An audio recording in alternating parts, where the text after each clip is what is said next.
Uganda y'enkya.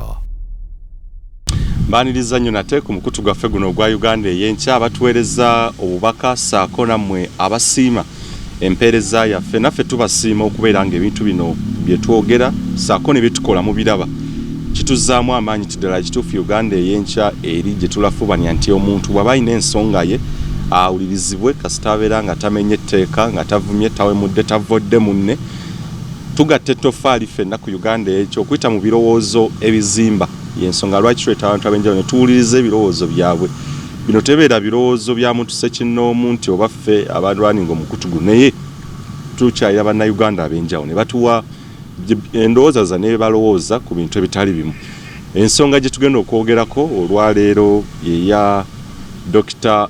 Baterana Byarugaba abadde Director General w'eddwaliro erya Mulago oba National Referral Hospital ey'e Mulago ono yakwatibwa gye buvuddeko era n'oluvannyuma n'asabibwa ave mu office agiwe omumyuka we ye byanyima agende maaso okubeera nga anoonyezebwako bw'atyo okuyita mu Dr. Diana Atwine PS wa Minisitule y'ebyobulamu yawandiise ebbaluwa ng'agamba nti okusinziira ku biragiro byafunye na byonna ebibaddewo asooka ave mu office agiwe deputy paving a way for investigations ono ebimukakaatibwako bebimwogerwako kigambibwa mbu mulimu obulyake enguzi oba in brief obubbi okubba eddagala ery'eddwaliro eriteekeddwa okubeera nga lijjanjaba balikola mu bujjanjabi obw'abalwadde ensimbi ez'eddwaliro na byonna n'okozesa obubi yafeesi ye oba woofiisi ye ey'ekifo ekyo kyalimu tujja kwogera ensonga zonna ne Honorable Wasalwe yaliko deputy IGP no not IGP but IGG tabangako wa police deputy IGG buli kasaki bamwenguzi eno gye tuddukira atuwabule tunyonnyoke ensonga omukulu yakolebwako transfer gwe bajjawo Baterana nga tannajja waliwo eyaliwo era allegations zaali ze misuse of public office embezzlement corruption n'okutunda eddagala byonna so tewali difference mukulu yajja kuba tubuulira lwaki ekifo ekyo buli kaseera bantu bali bwe batyo oli yali omukulu yali Ddumba Edward olumu abantu munange omuzeeyi basosola olumu abantu ne bagasanyo yali Ddumba ono yali gundi erinnya erimu eribadde ery'enjawulo ne abalala bonna babadde ng'abakalamogi kati ono yaliwo yakyuseeko abaliwo bonna eyaloopye wa State House Rwandian State House ye Namara appointing authority ye Tibuhaburwa ate yazze mu kifo ye byanyima kakati PS ya Atwine abantu butuyagala nnyo okuleeta statistics ezo naye nzeyogerera katuzikomya obulamu buli butya mukadde wange obulamu ontandikizaawo ensonga oziraba otya ensonga ozigoberera tutandikeneza ku ddwaliro ly'e Mulago byonna nga bwe badde bideveloping y'e Mulago bayogeddeko bamunuza ate owulira kakati nti ya stepping aside ensonga zirabika zijja kukomaawo enamba emu investigations ekitezeeyongereyo investigations ki kunoonyereza omukulu ssente gye yazitwala oba yazimba bizimbe kakati ensonga zaabwe zirabika za kutemaatema bifu by'ennyama kiyinza okuba nga mulimu ensonga naye nga za kutemaatema ki bifu by'ennyama bw'ogoba Dr. Byarugaba n'oba nga ng'ogobye yekka Dr. Byarugaba tasobola kufulumya ssente ddwaliro akulira ddwaliro is a hospital administrator hospital administrator si accounting officer kakati ajjawa ssente n'accounting officer sirowooza nti asayininga ku cheeke yekka so bw'oba ogenda okukwata abantu nakutandikira ssente bwezikola ki bwezifulumira n'olyoka ogamba nti esente zino zakola ki zafuluma naye ogenze waggulu eno wansi tetulabayo bikola ki bitambula kati kiraisinga question marks n'engeri ekintu gye kyavuddeyo gye bakyogerera ne bakiyimbirira ono bamusiiza enziro bakoze eki bamuzoa bali ekyo kikole kikigwe ng'oli yaliwo bamugjawo ensonga ne zikola ki ne zizikira baba abantu babanga banoonya kutereeza batereeza baba banoonya kutema kkubo batema ekkubo era ekyokutema ekkubo kyeraga kyokka because temubaamu kutereeza oli kasitaavaawo nga bo bagenda mu maaso n'ekyalo so sayinizi zonna zikulaga nti mu kintu kino temuliimu nsonga nti ensobi wabaddewo ensobi nti ate action gye batutte nti egenda kutereeza sayinizi zonna ziraga nti ekintu kigenda kusikirira awo abantu oba babadde tebakkaanyiza mu kutematema ekintu kyabwe bo balyoke bagende mu maaso kana ekiki kyetulaba ekiri emabega wa arrest saako kwabakulu batugamba bamaze ebbanga bamunoonyerezaako ne bamuyita ne bamusaako summons n'agaana okugendayo okutuusa we bamwekimidde bwe baba baagala okubuuza omanyi biliyoni 28 sente nnyingi esente ezo zijja mu biseera bino ebya covid whatever ekyali suppose okuba nga kikolebwa tuyina ngeri gy'osobola kukweka sente biliyoni 28 eza covid okukola ki okubula singa yali suppose okuteekawo infrastructure nga mu biseera ebyo baakola ki bebayogera kati infrastructure teyeekweka either okoze order y'ebintu nti bijje oba byuma oba whatever oba bitanda because baali baagala ku increasing ICUs n'ebintu kati ebintu ebigenda mu byo biri quite clear bibanga tebigenzeemu birabika mangu kati engeri gy'oba nga tosobola kukweka nsonga ezo n'abantu abasupervising abali waggulu abandi badde bamonitoringa progress ya project eyo olina okwebuuza nti queries zaabwe zakola ki nti zaddawa okiraba nti tebayinza kubanga nti sente zibadde zifuluma nga tebalaba no itayinza kuba musiru n'abanga abadde n'afulumya biliyoni 28 mu ngeri eyo mu project ng'eyo n'abanga takolaganye n'abantu balala abali waggulu abadde bamonitoringa mu gavumenti eno tulina problemu emu nti balina ekigambo buli kiseera kye bakozesa nti oli kye yakoze yakikoze ku lulwe individual naye omuntu amonitoringa abeera n'omulimu gw'okumonitoringa bw'atagukola naye abeera liable to that extent okutegeera so olina okwebuuza nti baani eddwaliro ly'emulago liri answerable to the ministry who administrative hierarchy is responsible for monitoring the activities of that hospital, monitoring the progress of that project. So nze kyobola nsagala kugoberera bya gavumenti byeyogera nti oli abikoze ku lulwe nabano abali suppose okumonitoringa balina omusango otherwise bwebanga tebalina musango bazizza ogwa oversight negligence because of this thing of the individual liability then they need not be there because they don't have a job to do. There's no point in having a mitwe egitakola ki egitakola okusinziira ku information general jenfune kiraga nti gobadde accounting officer failed to notify the accountant general about the missing vouchers amounting to billions 5 obumbi 5 mu obukadde 273 equipment repairs and maintenance mu November 2016. Munago Hospital contracted two companies, MS Centramaco International Limited and MS Convection World Limited, to provide a wide range of service like running the laundry machines, central storage supply department, steam boilers, among others. Ntine accounting officer ne wadenga na accounting officer tetumula tebamwogera nako nti wana yakwatiddwa. It's just ayinza okubanga yakwatiddwa. No, ye omukulu yalesa amawulire Namara yetategeza nti kubabala tebali arrested. There are no further arrests which have been made ku bantu abalala. Anti ngamba nti bakutteko oli abadde gwe balemeddwa okutematema ebintu byabwe.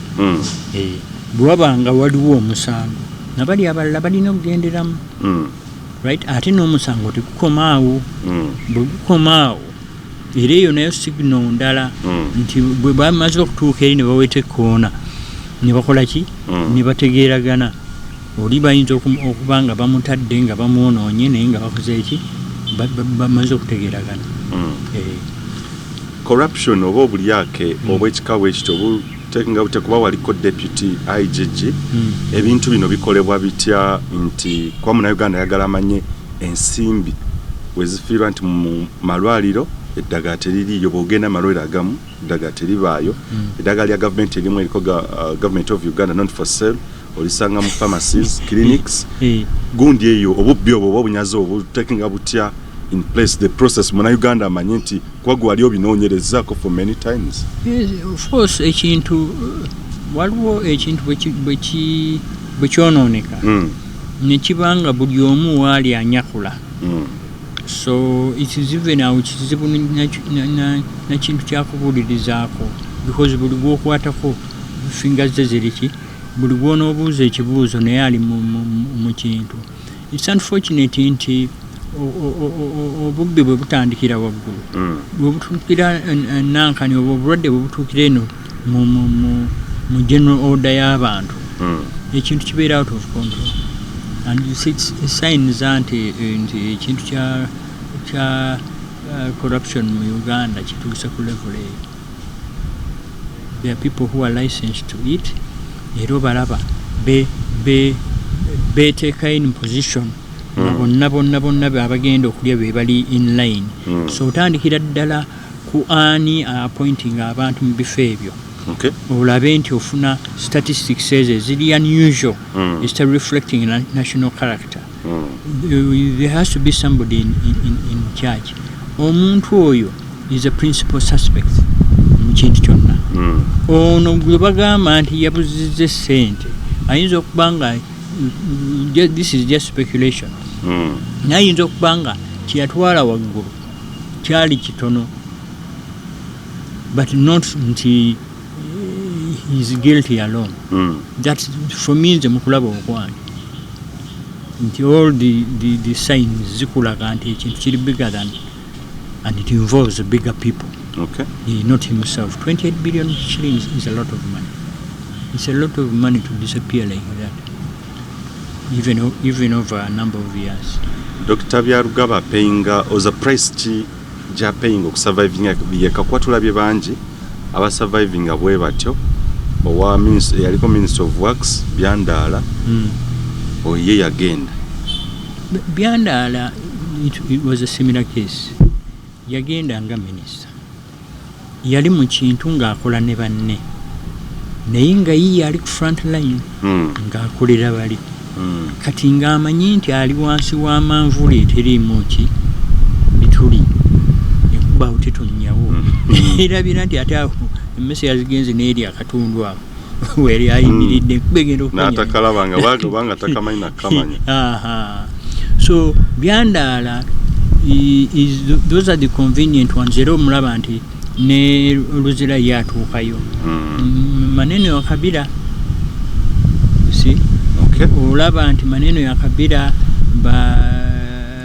Bukenya batuukayo ojja kulaba nti the real mafia tebakola ki tebatuukayo ate nabano olwokubanga nabo babadde mu kintu nabo nga babadde bakola nabali ate nabo balimwa okwogera bakazinda yes kazinda oyinza okulowooza nti kazinda ebyo byonna bye yakola nti yali akola yekka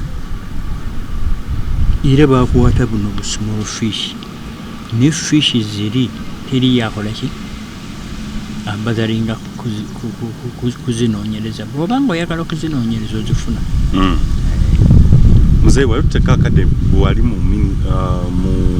inspectorate of government waliko inspector of waliko IGG. Did you take time okumanya the road erimu ebyobulamu bya Uganda, the money bonanzas sent abantu okwisinganya omusimbi ogwenjawulo? Did you have time to investigate to get to know? Mu health sector? Minister of mu health sector basically. I mean, officially yali ebuuliza ku all Yes. around the government. And even then, at time we are in a docket here, human rights. So health sector is just one sector. But health sector is more rotten more recently rather than in those days. Yes. Okay. So bwalingo chali kalisoso wa government tebyali nnyo bwe biti nti procurement owuliranga center wezisinga okuyita nnyo. It wasn't a very big issue at that time. Okay. Not at the time. Mu cases zino biki bye tulaba ebifaanagana in such scenarios every time we tuwulira nti embezzlement, misuse of public funds or whatever, kwali kukaiso yeso biki ebize bifaanagana byozoogoberera in such cases or scenarios. Nti mu cases zino olaba kati bya Lugaba ali in hot soup, alimu ng'omuntu omu yekka kumpi yaliwo gwe batulaga. There is a lot we don't see in the background. Cases nyingi zibeera weteza corruption byoze otunuulira when it comes to public or to misuse of public office, misuse of public funds, where the similarities or differences kuba abantu besiba nnyo ku kyamawanga nti kati gundi oyo weeno. Well, nebojjamu ekyamawanga n'okireka ku just ku corruption. Of course, there are many cases of corruption that come up and die a natural death. Because twogedde eya Kazinda, eya Byandala, Gwogireesere, byonna byakomaawo. And the reason why kizikomaawo is because there are big fish involved. Okay. However much they are shaken. And it looks like the shaking authority naye ndoza bwatunula n'alaba kyanyeenya naye n'abackinga off. So it looks like nti they are mafia. It's like a fifth column in government. Mwebali, they wield a lot of power and they are untouchable. But those mafias, they are so-called mafias, the so-called untouchables and whatever, nga mwebali mu government nga wielding a power, they don't necessarily hold office. But they are there. They are there buli kiseera beba fishing bebakola ebintu bingi ebi happening ebiri funny. There is corruption that is clearly manifested from within. Ekyokulabirako genda ku kanisa gye baamenya mu Ndeeba wano. That is just one case whereby oli ajja n'amenya kanisa, which any sane person would think would be a very difficult thing to do. No, you can only do that in environment in assurance. One, if you're simply not a front man, you in assurance until you get back your money. And the answer was, katumulabemu mumukoleki kati kanisa weeri. Mama baati weegali basabirawo naye nga kanisa baagimenya. Naye ng'oli esente zibongerako eza compensation compensating bogerera mu billions nga 7 naye nga ne bompa nankani million 5 kyemmanyi nti kanisa eyo because kanisa main ebeera Bisenge one big hall. Yes. Siga nti mumwe Bisenge ogenda teekamu bino ogenda kuteekamu simanyi bintu biki byonna ogenda ebitaano nzimba superstructure eyo nimbo buliwo ayogerera mu billion 7. Ate muganda w'omukulu yasooka ne ku ssiini aga nti mukakane tujja bitereza kati omanya omukulu bamutaddeko ensonga endala erimu allegation ey'okufuna supplies from allegedly first farmers nti adde akwatagana nnyo nezi private pharmacies. Eyo smoke screen. Ezo pharmacies bali tuzimanyi nti zaafuna tenders Mulago Hospital and other medical institutions nga tebagenze through the bidding process. How that happens and they get away with it, era kyenkugambye nti supervisors ne babanga tebamanyi ne babanga nabo baali nkutemaatema baali tebalya is the question. It has been happening. Nze mbadde aware your pharmacy gyiboogera nze njigulako wano ewande it is so big now nti balina amaduuka nga 5 ewandegera in a row. That's big. Bifriga zibaddewo ne bakyali mu kaduuka kaabwe and it was the most powerful pharmacy. So in a very short while it seems that they have been very successful. Either they have a lot of capital or they are very successful in the way they conduct their business. But the point still remains. It has been clear to people like me, yes, bafuna rights is running a pharmacy within the hospital without going through the proper tendering procedure. Yes. That is an issue, but that's a small issue, right? But the rent areas of 68 million, that dwindles to really Pushian proportions compared to the 28 billion. Ebyo nga bonogamba nti gundi twamusondeko musango guno ne bamuteekako guno nti he has got 300 counts zalina okuansaringa mu court naye nga 299 of those they are trivial. Those are trivialities. It is real, but it is small. It is real but small. Okay. Yes, money rent areas. That's also an issue, but the money is still small. Abakulu era ekintu kyamutadeko nti era ekyalesedde the closure of private pharmacies kyekyogamba nti they were operating illegally without the approval of the NDA. Yes. They were operating illegally without the approval of the NDA. For all those years. Where was the NDA to do what? To make noise. Nze mbadde manyi nti weebali. Emyaka gyonna. NDA badde manyi nti weebali. Nze ate sitiragenda. In fact, Mulago. In the last 15 years, I've only been there once. Okay. Oh, okay. Nagendayo okufuna an extra for a particular reason. But nze mbadde mmanyi nti they have been there. NDA badde temanyi. Ani ba supervisors PS yani Dana twin naye abadde tamanyi kuba tugakuva 2018 na kuzomeza na minister ayinza obutalinnya buli bantu naye bano ba foot soldiers bo badde tebamanyi bakola mulimu ki. You see, these are the questions you've got to ask. We, the members of the public, know. The people who have direct responsibility don't know, but they are still sitting in their office. Ensonga eno yali ezzeeko eya private pharmacies way back nzikigandaza mwaka gwa 2017 2018 awo nti private pharmacies zonna ziggalwe nekitakolebwa. Private pharmacies ezikola within government hospital. Yes, munda kyenkugambye ekiri ekya awareness because that order came from above way above.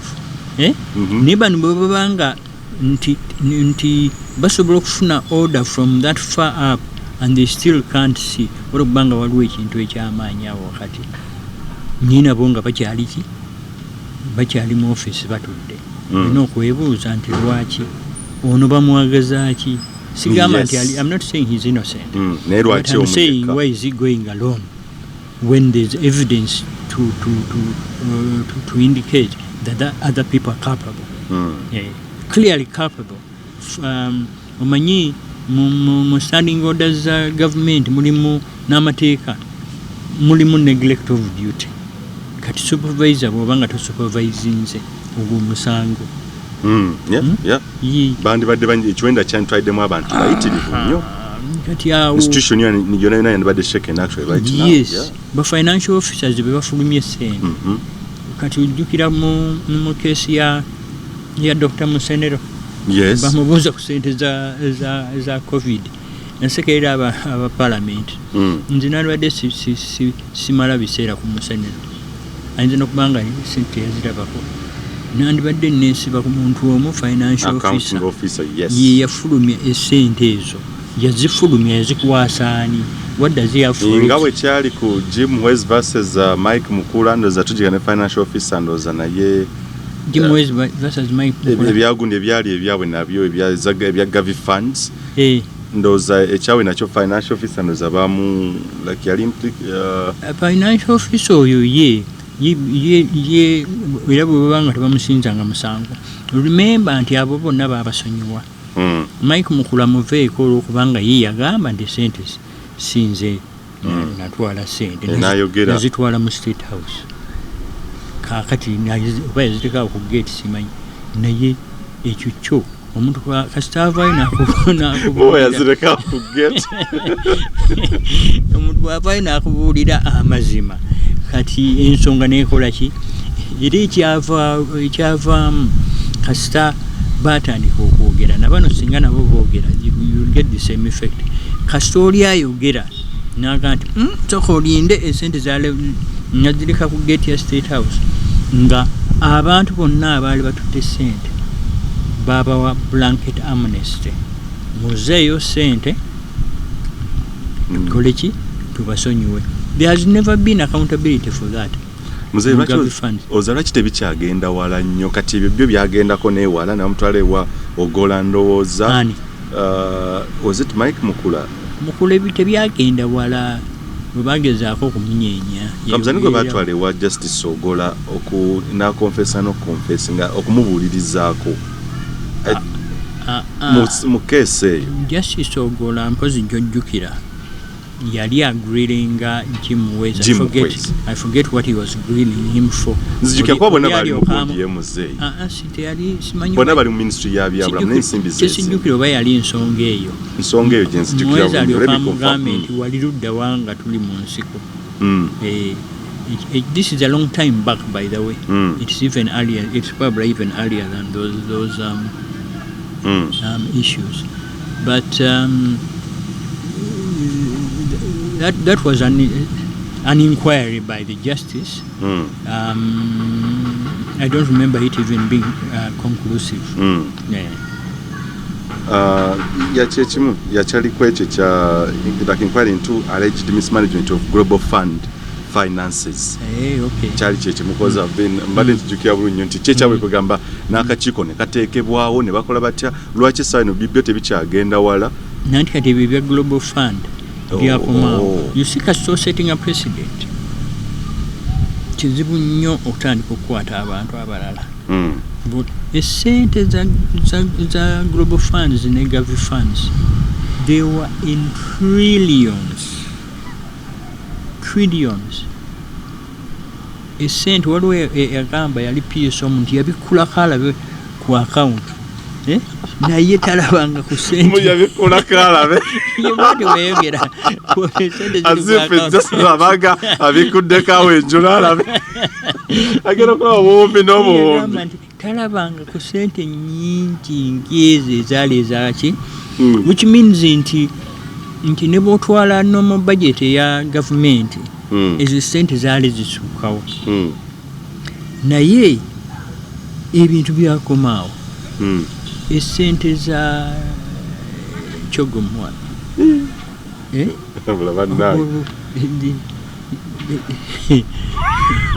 nange nesekerere nabyo ezaava mu nnafu ono JM webajja hotel okufa mu ngeri eraga symptoms zaali ziraga butwa ne GM bamuyita mu kakiiko ka parliament okunnyonnyola esente kaka nesente zino ate nga abaazinoona be bawandiika amabaluwa mulumiriza nti bamubanja naga nti nja kudda mbikole kimbyogere ate bwe yagaa nti ani abyogera gwamusinga yalanga n'atandika okuddukana tugenda okumanya ng'akoze eki ng'afudde. That is the rest is history. mu Uganda president kyazza tugamba nti yo ekyokulwanyisa enguzi omulemwa alumye n'amannyo olowooza olutalo lwasobola okuluwangula kuba yajja kugamba nti effort weesiri effort nga zitadde kuki ajja kugamba ntaddewo institution erumeeri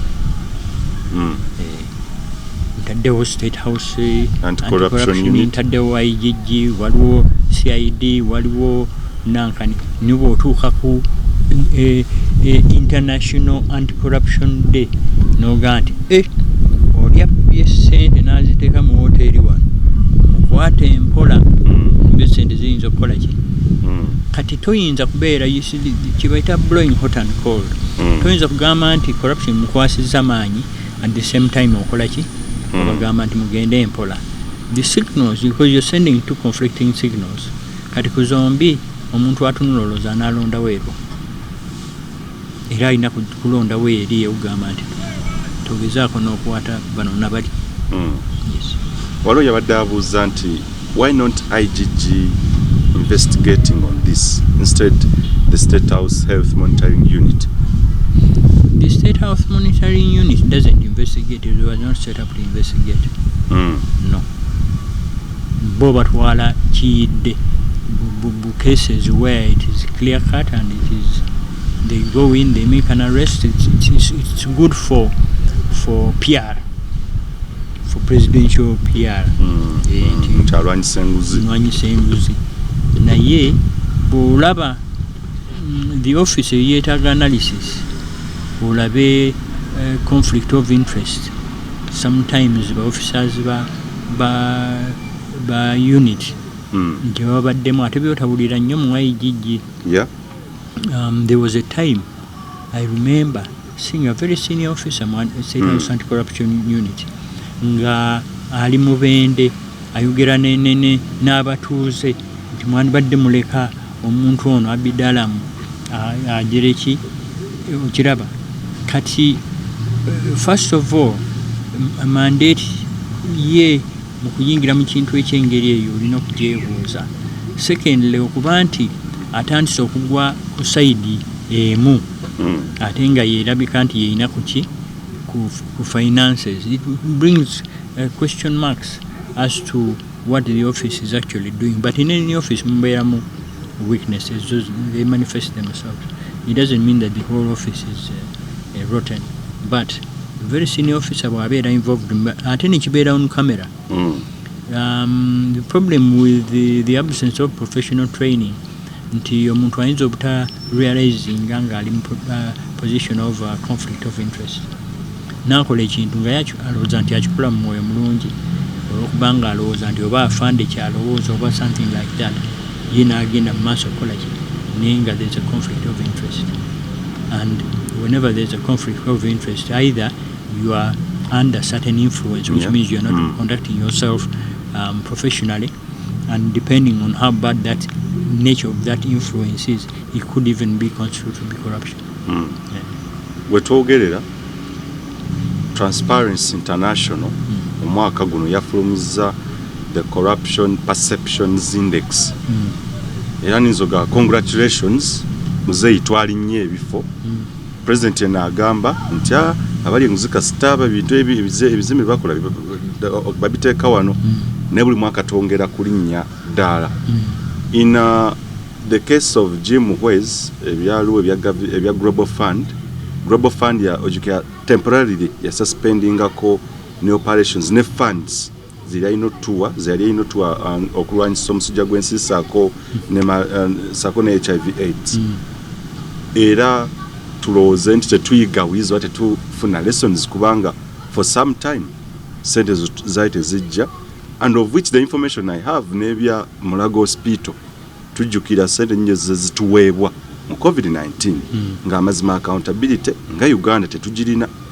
Ojjukira batugamba okusawo oxygen plant e Mulago. Nze nga investigative journalist bwogera nti it is a smoke screen. I can agree with you. Binje ebize byogerwa mu COVID-19 nti bagenda kusawo kino IMF networks, and even of recent batwongedde billions and billions of US dollars, cent over million US dollars to fight COVID-19. Yes. Don't we learn lessons mukadde wange babo obukulembeze tugambe nti kuwedi omwana gwogamba nti kati oyo bwati bwali. When you're dealing with the corruption, one abantu abali involved in it, they do it for as a daily business. They become masters of the art. Kati bano ba donors abatuwa sente, bo they are easy to fool. They take, in many cases, they take assurances. You know, there might be corrective measures. But in Uganda, there are no lessons to be learned. The only lesson that they learn is that you can fool the donor and you keep on getting money. Okay. Okay, recommendation ya Global Fund yali egamba nti bateekawo structure empya okulaba nga singa baddamu okukwatagana baseewo structures empya ezinasobola okulwanyisa ebintu nga bwe bityo. Yeah, so you give them an assurance that you put a new structure and then you go ahead and do the very same thing. N'ebintu bino bali first of all abantu bewakwata mu Global Fund bw'obanga tasobola, if you cannot pursue them, then what is the whole point of making the structure? Because what will happen is you will give more funds, they will abuse the same funds, and you will forgive them. You give blanket amnesties. You handpick individuals to hang out to dry. But generally, the people have a license to steal. So what is the problem? And the issue it will grow and grow. Do you think President Museveni's recommendation jagamba nti ekyobutawa abantu beeru kuba n'ekyo akyogerako nti n'abantu bwe bati abali b'enguzi twemenga kubawa beeru baba omusango basse mu vi? My friend, bw'obanga osobola okukola ku corruption and you don't let it go out of hand, there's no reason why. The people who are omuntu ayagala waleme kubeerawo bail wants a power to abuse. I accuse you, I lock you up. That is abuse of power. There is no requirement for a reasonable basis. It's just that I accuse you and I lock you up. That's absolute power. We keep. Unfortunately, we have this. Parliament might even pass it. Yeah. They might pass it. They are the ones. I mean, for a few coins, they'll pass anything, you know. But they don't know what they are creating until it begins to consume them. Katidaba abantu innocent or guilty, bebakutte from without the bounds of the law. Yes. Basegirinya basewanyana yes. N'abantu abalala. They've been there for so long. No evidence is proffered against them. They are not taken to court. They have been tortured. I've already abused the powers that I have, but give me more powers. And some fools in Parliament will even consider it. Naye ekiseera kirituuka mbaliddemu bantu baliraba. Nze ndaba nga abantu mpulira amaloboozi kibooko ziyinza okunyooka bintu bijja kubeera byakola ki ne bitabanga bya age limit. Ku luno kiyinza okwawukana. Nze kankubuulire waliwo eggwanga gye ligenda n'okubeera member wa Parliament. It's a very risky business now. I can assure you, they may be out of touch with the public. Naye akubeba bashiboko bo bakola ki? Bo balinze. Watansedde okubawulira bali mukuzitema bali mukuziwawula. Baziwawula dda. Gamba nti wadde obuuza nti wali ozirabyeko. Simanyi wali olabyeko ku mbooka ezo. Era n'obulumi bwazo. Tuba twogera olina ayitawo. Bwajunyumya mbozi n'abalala ku nsonga y'emu n'ayitawo bw'ati ng'akuttenakani agenda ajuubaani nga kale nsonga ngitegedde. Nzijukira akantu ke wanyumya ati oli yakwata n'emboko yamu n'agamba kati olaba wali eri wano naye nga muzeeyi tumaliza ku mulamwa guno oli eyaggyibwawo Mulago ebintu byali byebimu noona aggiddwawo nsonga y'emu is corruption. You see, the first thing is nti how do we kill oli yaggyibwawo no we don't know that they are guilty. We know allegations byonna they are making allegations. Yes, but they are making allegations to clear the way. They clear the way for them to continue to do their. If there is any truth to jamula mu court ate wali mutwala mu court because kumanyi ge bajjeeyo balina overwhelming evidence bamutwale mu court tulabe bwe banamuconvicting because ayinza okutuuka wali nalindabyeko government official n'okubadde nga yali munnange tijja mwogera linnya baali bamuhanging out to dry because of some transaction that had some semblance of naye namulaba ku TV nga yenna amaaso gagize eki ng'agamba nti bino ebintu saabirimu nzekka meaning nti you can continue yenze nja byogera. And this was the former minister. So kati bw'olaba nga kituuse awo ng'okola ki ng'omanya bino biggwerawa byonna kuba omupya abadde deputy we agenze mu maaso okukwata okumuddira mu bigere deputy wa Byaruhanga. Yes, yes, amuddidde mu bigere byanyima naye lekuya exit route oba kino kigenda kuggwerawo kati the same system nakugamba nti bw'oba oyagala okulaba engeri ekintu ekyo gye kivunze otuuka ku appointing authority asobola okugamba nti mu department y'emu ntekemu bonna bakalamojja nti ono mukalamojja bw'avaawo omulala yakola ki yaddawo. That by itself is a signal in a country with such diverse ethnicity.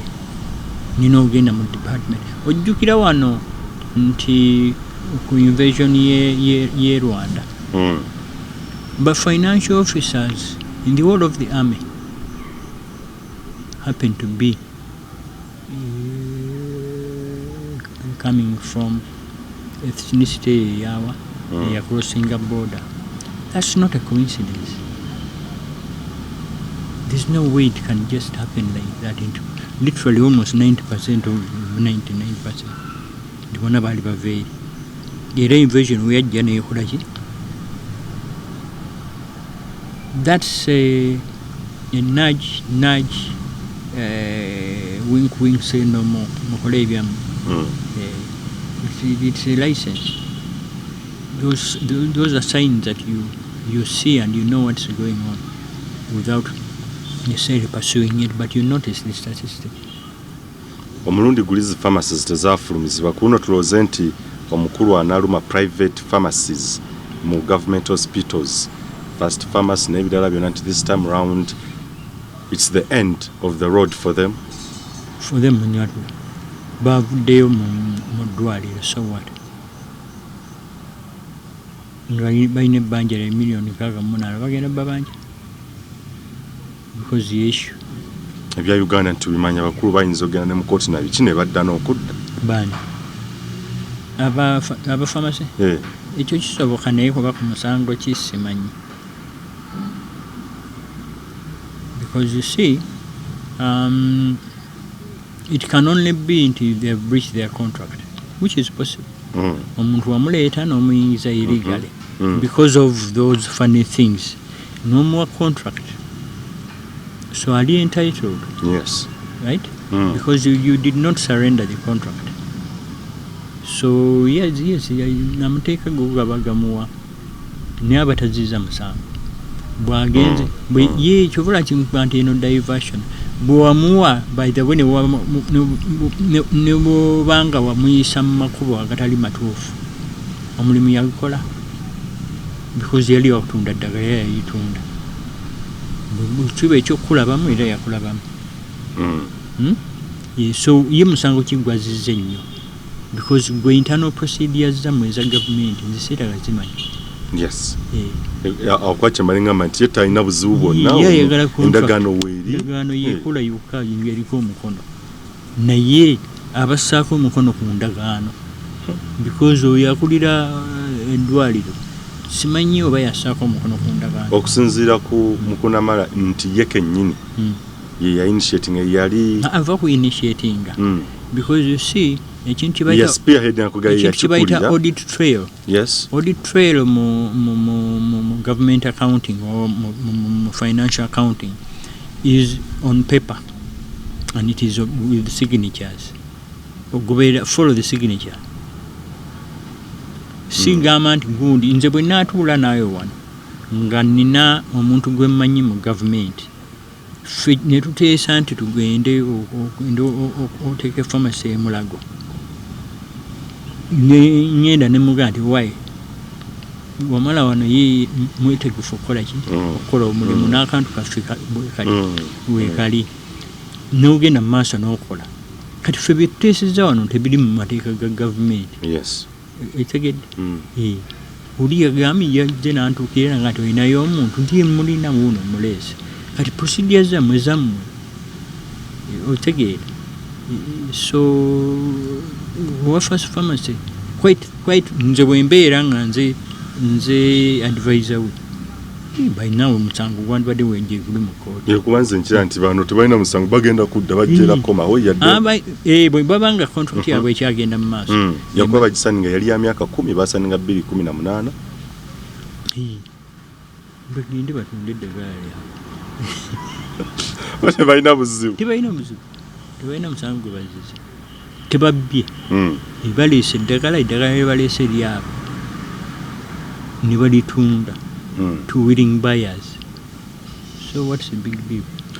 Nga tumaliriza balo nina n'ekyoze kyoga nti ne NDA yandibadde essaawa eno nayo tugikubamu oba ttooki n'okuginoonyerezaako kuba ebintu ebyo n'okugenda mu maaso nga NDA gy'ogamba nti yeri suppose okumonitoringa ebyo National Drug Authority. Bo baadde tebamanyi bakulu batulasiza emitwe egyo NDA agenti yebadde emitwe gyandibadde gyeka mingi. NDA is one of them. Permanent secretary, right? Bo going up the line from Nankani Ngahayirake bwe yandibadde nga bw'onoolaba mu magye ono ye kamanda woono ye kamanda woono ogenda ogoberera layini eyo nga gwokwatako oyo batwale ku firing squad ono naye batwale ku firing squad abo bonna so okugamba nti oyimirizza omukulu w'eddwaliro yekka is very suspicious, very suspicious. Tasobola kubanga nti asobola okukola bibamuvunaana single handed. That's out of the question. The financial officers bo automatically bandibadde bali naye. Etteeka ligamba ki ku muntu aba yawumula kuba waliwo abamu bebagamba nti waliwo bebagenze maaso okunoonyerezaako abaali mivuyo gino naye nga baavayo nadda baawumula dde emirimu gyabwe. So baawumula kubba naye tebaawumula masango. Unless there is a statute of limitations nti musango baba toguwaabye after so many years, it goes by the way, but if it is not that, then they are liable. Tujja kukoma wano olwaleero byebimu ku ebyo ebiri mu ggwanga Uganda, ebimu n'abamu tebikyabyewuunyisa nnyo, tebikyali bya byewuunyo, kuba obulyake n'obuli bw'enguzi bo bwasimba dda amakanda, naye ye omukulu atukakasa nti okufa n'obutanyagwa enguzi ajja kugirwanyisa abakulu omwaka oba gwali gwa 2019 oba 2020 batambula nakaawo batulage nti obulyake not corruption. Nali Nigeria naye munnange omusajja bamumegga ninga abuze munzijeeko nga sinnamuta munzijeeko ninga ye bamutaddeko ne vivu mu nsingo bamunywezeza ku ttaka yagamba bamumajjeko gatanamutta anokulwanyisa corruption era kyekyo corruption yetutuddeko naye tutuddeko tumenye ensingo atakumbira mpera abatukubye tujja kutandikira olunaku olulala Uganda yenjeza okuzikuwaga buga Moses Wamala. Uganda y'enkya